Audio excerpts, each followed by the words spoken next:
Dans la presse, comme chaque matin, avec Hélène Frade. Bonjour Hélène. Bonjour Damien. Avec notamment, bien sûr, à la une, la poursuite de la guerre au Moyen-Orient et l'intensification donc, de ces frappes israélo-américaines contre l'Iran et les frappes iraniennes contre le Liban. Le secrétaire à la défense américain a annoncé le déclenchement des frappes les plus intenses depuis le début de la guerre. Et cette déclaration, vous le voyez, fait la une ce matin du Financial Times. De son côté, Israël continue à cibler le Liban sud et le sud de la capitale, Beyrouth. La guerre de Trump est terminée. Pas pour les milliers d'habitants de la capitale libanaise dont les logements ont été détruits par les bombes. The Independent, quotidien britannique, cite le chiffre de l'ONU, plus de 700 000 personnes déplacées par la guerre au Liban. Un enfant qui dort sur le trottoir, sur le front de mer de Beyrouth. Si le Liban souhaite mettre fin à la guerre, le désarmement du Hezbollah est le seul moyen d'y parvenir. Voilà pour le message de Washington, cité cette fois par le quotidien libanais L'Orient le Jour. Pendant ce temps, une vingtaine de pays étaient réunis hier à Paris pour un sommet mais sur l'énergie nucléaire. La flambée des prix du pétrole et du gaz à cause de cette guerre au Moyen-Orient offre un retour en grâce à l'atome. Et il manifeste, le quotidien communiste italien, ironie sur la façon dont le lancement de la guerre contre l'Iran, sous couvert, je cite, de lutte contre le nucléaire militaire, sert d'alibi à la relance du nucléaire civil ici en Europe. Et le pays se rapporte que la patronne de la Commission européenne a qualifié d'erreur stratégique la réduction des investissements ces dernières années dans le nucléaire civil. Et le quotidien espagnol souligne l'importance symbolique du discours d'Ursula von der Leyen, qui a siégé dans presque tous les gouvernements de l'ex-chancelière Angela Merkel, chantre de la sortie du nucléaire en Allemagne après la catastrophe nucléaire de Fukushima au Japon. Et justement, l'accident nucléaire de Fukushima était survenu le 11 mars 2011. Autrement dit, il y a tout juste 15 ans aujourd'hui. 15 ans après, le Japan Times indique que l'objectif du gouvernement de prévenir et d'établir le nombre exact de victimes indirectes liées à cette catastrophe semble encore loin d'être atteint, notamment à cause de la complexité administrative pour établir ce lien.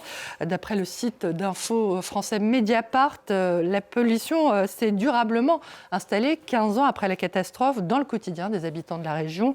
Et beaucoup reprochent aujourd'hui au gouvernement d'enjoliver la situation.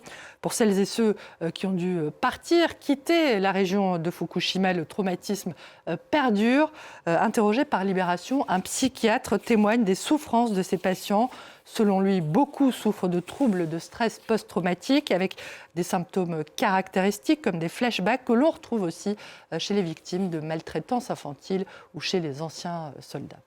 Du Japon au Chili, où l'investiture du nouveau président populiste José Antonio Cast est prévue aujourd'hui. Le premier président d'extrême droite depuis la fin de la dictature, qui ne cache pas son admiration pour feu le général Pinochet, a déjà rencontré plusieurs membres des délégations étrangères, mais pas le président brésilien Lula, qui a finalement annulé sa participation à cette investiture.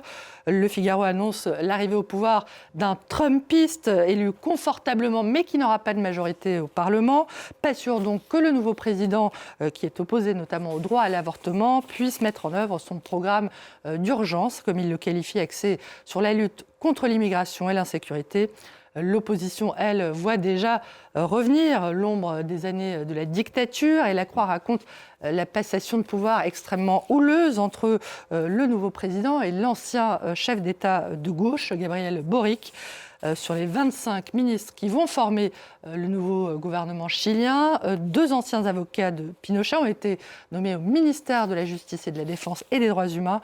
De quoi raviver évidemment les inquiétudes des associations de familles de disparus et de détenus de la dictature, dans laquelle d'ailleurs la famille de José Antonio Cast, dont le père était un ancien soldat de la Wehrmacht, adhérent du parti nazi, a joué un rôle extrêmement trouble. Et c'est une enquête à lire ce matin du côté du journal Le Monde. Le Monde qui revient aussi sur l'arrestation la semaine dernière du chanteur marocain Souhaib Kabli pour outrage à une institution constitutionnelle et diffusion de fausses nouvelles. Oui, d'après le journal, ce jeune homme de 20 ans est le 3e rappeur à être arrêté depuis l'automne dernier. Ses chansons dénoncent la corruption, l'injustice sociale ou encore la normalisation des relations entre le Maroc et Israël.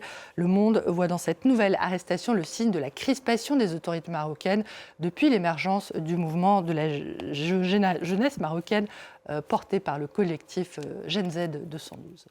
Un mot pour finir, Hélène, d'un projet inédit qui vise à transformer les sédentaires en sportifs accomplis. Ouais, si je vous dis qu'il est possible de courir 100 km sans jamais avoir fait de sport, avec seulement 18 mois de préparation dans les jambes, me croirez-vous, c'est le pari en tout cas d'un projet baptisé 0 à 100 auquel 20 femmes et 20 hommes vont participer.